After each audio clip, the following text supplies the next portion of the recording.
हजारों एकड़ वक्फ की वैक्यू प्रॉपर्टी उत्तर प्रदेश में, हरियाणा में, पंजाब में, अब वो पूरी निकल गई। अब गवर्नमेंट उसकी मालिक बन गई।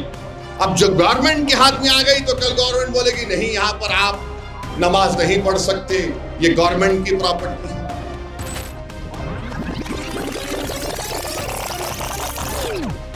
मोदी जी कहते हैं, बीजेपी कहती है कि वक्फ वाल औलाद उस वक्त तक नहीं होगा जब तक के अगर कोई बच्ची का हक उसमें नहीं मारा जा रहा है।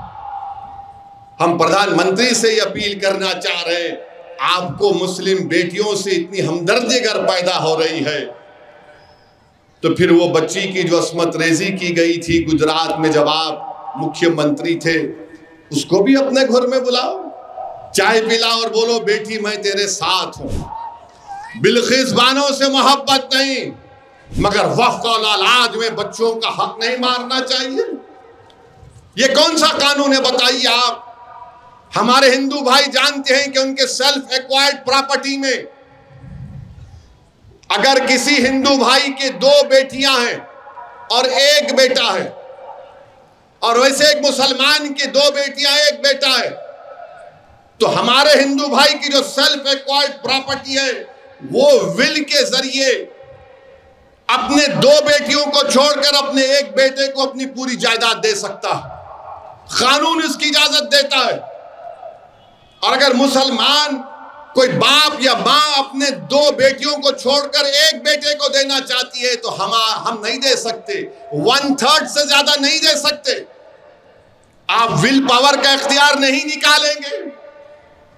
और आप हमसे कह रहे हैं कि अगर तुम अल्लाह के नाम पर जायदाद दे रहे हो तो बच्चों का हक नहीं मारा जाएगा।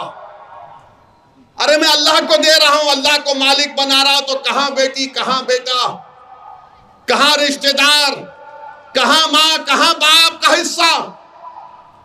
मगर मोदी जी बोले नहीं, ऐसा नहीं कर सकते, शरीयत इजाजत दे रही है, मगर आप कह रहे हैं कि नहीं हो सकता। और फिर इसमें यह कानून बना दिया गया, वक्फ की वैक्यू प्रॉपर्टी है, हजारों एकड़ वक्फ की वैक्यू प्रॉपर्टी उत्तर प्रदेश में, हरियाणा में, पंजाब में, अब वो पूरी निकल गई। अब गवर्नमेंट उसकी मालिक बन गई। वक्फ की वैक्यू प्रॉपर्टी नहीं है, अब गवर्नमेंट के हाथ में आ गई। अब जो गवर्नमेंट के हाथ में आ गई तो कल गवर्नमेंट बोलेगी नहीं, यहां पर आप नमाज नहीं पढ़ सकते, ये गवर्नमेंट की प्रॉपर्टी है।